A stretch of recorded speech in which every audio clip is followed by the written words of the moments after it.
Have you ever found yourself lying awake in the dead of night, your heart gripped by a sudden wave of anxiety, worrying about an unknown future, fearing a present you can't control?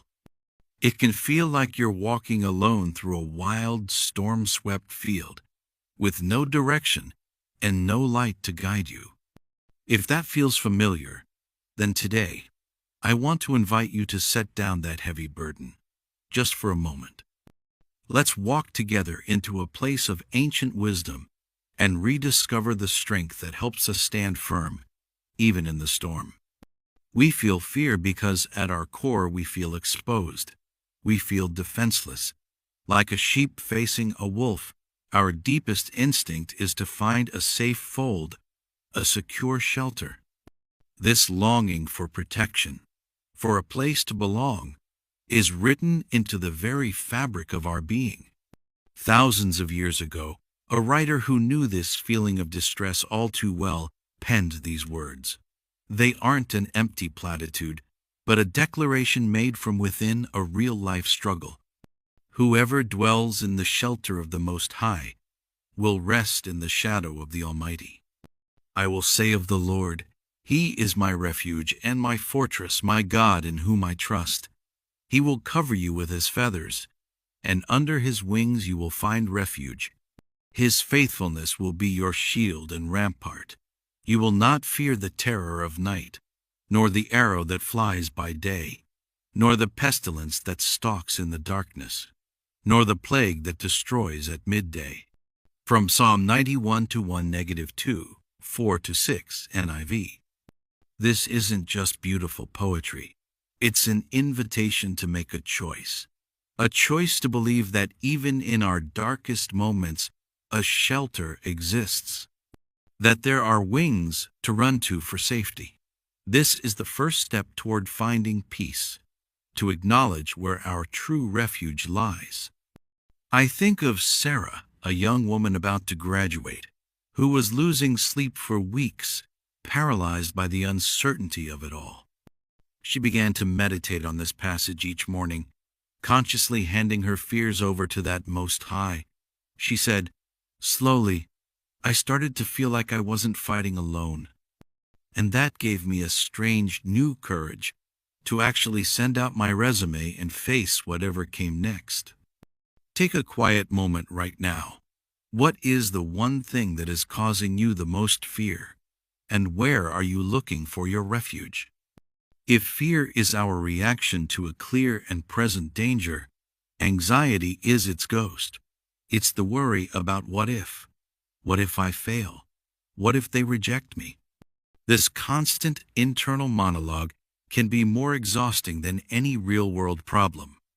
For this invisible drain on our spirit, that same ancient wisdom offers a surprisingly practical, actionable step. Do not be anxious about anything, but in every situation, by prayer and petition, with thanksgiving, present your requests to God. And the peace of God, which transcends all understanding, will guard your hearts and your minds in Christ Jesus. From Philippians 4-6-7 NIV. Did you catch that? The key action here is to present our requests. It's an invitation to articulate our worries, to bring them out of the shadows and into the light, as if talking to a trusted friend. And notice the secret ingredient. With thanksgiving, the moment we introduce gratitude, our focus begins to shift from the size of our problem to the possibility of a solution. And the peace it promises is transcendent. It surpasses our understanding because it doesn't always wait for the problem to be solved. It arrives in the midst of the storm to stand guard over our hearts and minds. Tonight, before you sleep, try it. Take one thing you're anxious about. Write it down or whisper it out loud.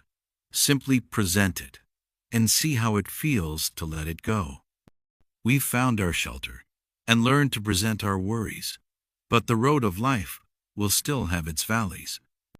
And in the end, the one thing that gives us the strength to walk through them is the profound assurance we are not alone. This promise of divine presence is the central theme of this entire library of wisdom, and it's the ultimate source of strength for all who seek it. So do not fear, for I am with you. Do not be dismayed, for I am your God. I will strengthen you and help you. I will uphold you with my righteous right hand. From Isaiah 41:10, NIV. Even though I walk through the darkest valley, I will fear no evil, for you are with me. Your rod and your staff, they comfort me. From Psalm 23:4, NIV.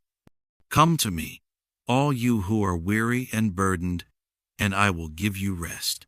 From Matthew 11:28, NIV.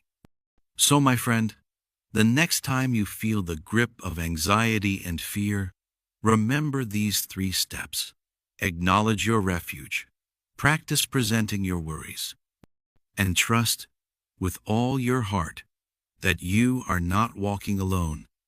May that peace, the kind that goes beyond all understanding, enter your heart and mind today.